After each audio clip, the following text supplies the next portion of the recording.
একযোগে জোড়া চিঠি মুখ্যমন্ত্রীর হস্তক্ষেপ চেয়ে তারা চিঠি লিখেছেন, ইমেল মারফত সেই চিঠি পাঠিয়েছেন দাবিপত্র উল্লেখ করে, এবং অন্যদিকে শিক্ষামন্ত্রীর সাক্ষাৎ চেয়ে দপ্তরে গিয়ে চিঠি দিয়ে এসেছেন। আমাদের সঙ্গে রয়েছেন একজন চাকরিহারা শিক্ষক, তাকে জিজ্ঞেস করব একযোগে জোড়া চিঠি দিলেন, কি কি দাবি মূলত তুলে ধরেছেন আপনাদের এই চিঠিগুলির? চাকরিহারার যোগ্য শিক্ষক, হ্যাঁ, দাবি হচ্ছে আমরা দেখা করতে চাইছি ওনার সঙ্গে। প্রথমত শিক্ষামন্ত্রীর সঙ্গে আজ 22 দিন থেকে দেখা করার কথা বলে আসছি। এইটা নিয়ে 3 নম্বর চিঠি হবে, যেটা আমরা ওনাকে দিতে চলেছি। সেকেন্ড চিঠির রিপ্লাইয়ে ওনারা সচিবের সঙ্গে দেখা করার ব্যবস্থা করেছিলেন। গতকাল আমরা সচিবের সঙ্গে দেখা করেছিলাম, সেখানে বেশ কিছু প্রশ্নের সদুত্তর পেয়েছি, বেশ কিছু প্রশ্নের সদুত্তর পাইনি, এখনও কনফিউশন আছে। তাই আমরা মনে করি যে শিক্ষামন্ত্রীর সঙ্গে বসলে হয়তো সেগুলো সদুত্তর আমরা পাবো। তাই শিক্ষামন্ত্রীর সঙ্গে দেখা করতে চাইছি এবং সবসময়ই মুখ্যমন্ত্রীর সঙ্গে আমরা দেখা করতে চেয়ে এসেছি। তো সেক্ষেত্রে গতকালকের মিটিংয়ের পর আজকে মুখ্যমন্ত্রীর প্রেস কনফারেন্সটা অনেকটাই তাৎপর্যপূর্ণ বলে আমরা মনে করছি।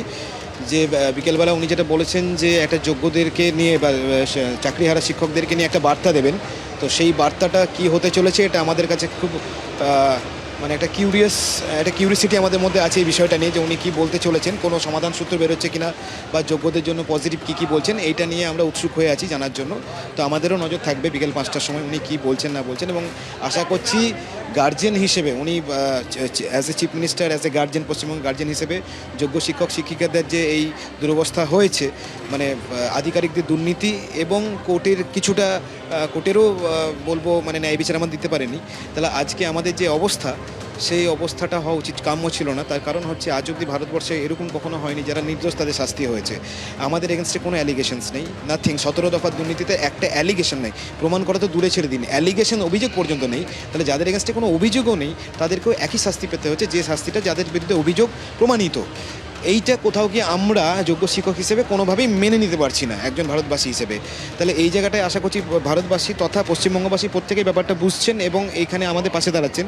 মাননীয় মুখ্যমন্ত্রী একজন পশ্চিমবঙ্গবাসী হিসেবে আশা করছি তিনিও আমাদের পাশে দাঁড়াবেন। এবং মুখ্যমন্ত্রী নিজেই উল্লেখ করে দিয়েছেন গুরুত্বপূর্ণ সাংবাদিক সম্মেলন, কতটা আশাবাদী আজকে?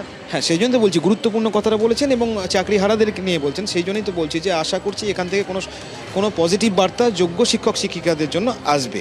এইটাই আমরা আশায় বুক বাঁধছি সবাই এখানে যারা আছে। আপনারা শিক্ষামন্ত্রীর সাক্ষাৎ এক্সপেক্ট করছেন? অবশ্যই, আমরা আজকেও চিঠি দিয়েছি শিক্ষামন্ত্রীর সঙ্গে দেখা করার জন্য। এখনও যদি আমাদেরকে ডাকা হয় 5 মিনিটের মধ্যে আমরা ছুটে যাব দেখা করতে, কারণ আমাদের দেখা করাটা জরুরি। আমাদের অনেক কিছু বলার আছে, অনেক কিছু জানার আছে।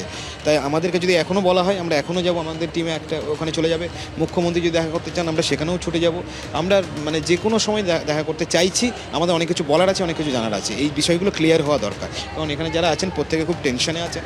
এটা রুজি রোজগারের ব্যাপার, এখানে কোনো পলিটিক্স করতে আমরা আসিনি। আমরা প্রত্যেকেই চাকরিহারা শিক্ষক শিক্ষিকা, আমাদের কোনো পলিটিক্যাল ব্যাকগ্রাউন্ড বা আমাদের যে সংগঠন তারও কোনো পলিটিক্যাল ব্যাকগ্রাউন্ড ছিল। সংগঠনটা তৈরিই হয়েছে চাকরি হারানোর পরে, 22 এপ্রিলের পরে।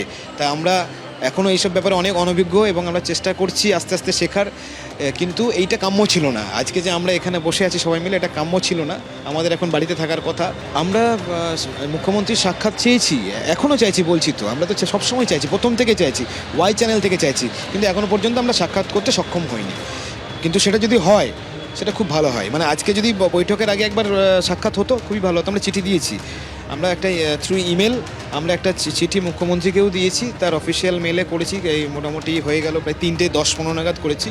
এর মধ্যেও যদি আমাদের সঙ্গে যোগাযোগ করা হয় আমরা এর মধ্যেও সাক্ষাৎ করতে পারি, এবং সাক্ষাৎ হওয়ার পর যদি ব্যাপারটা হতো তাহলে বোধহয় আরও ভালো হতো খুব।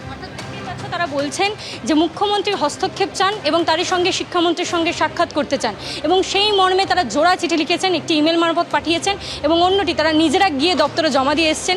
শিক্ষামন্ত্রীর সঙ্গে তারা সাক্ষাৎ করতে চাইছেন, তাদের যে সমস্ত দাবিগুলো রয়েছে সেগুলো একেবারে আলোচনার মাধ্যমে শিক্ষামন্ত্রীকে বলতে চাইছেন। বিজ্ঞপ্তি প্রকাশের আগে তাদের সঙ্গে আলোচনায় বসুক সরকার পক্ষ। এই আবেদন নিয়ে তারা এতদিন ধরে 21 দিন ধরে রাস্তায় বসে রয়েছেন, এবং 20তম দিনে আমরা দেখলাম যে শিক্ষা সচিবের সঙ্গে তাদের সাক্ষাৎ হলেও তাদের কিন্তু সেই জট কাটেনি। সে কারণেই শিক্ষামন্ত্রীর সাক্ষাৎ চাইছেন তারা, এবং আজকে মুখ্যমন্ত্রীকেও চিঠি লিখতে বাধ্য হলেন তারা।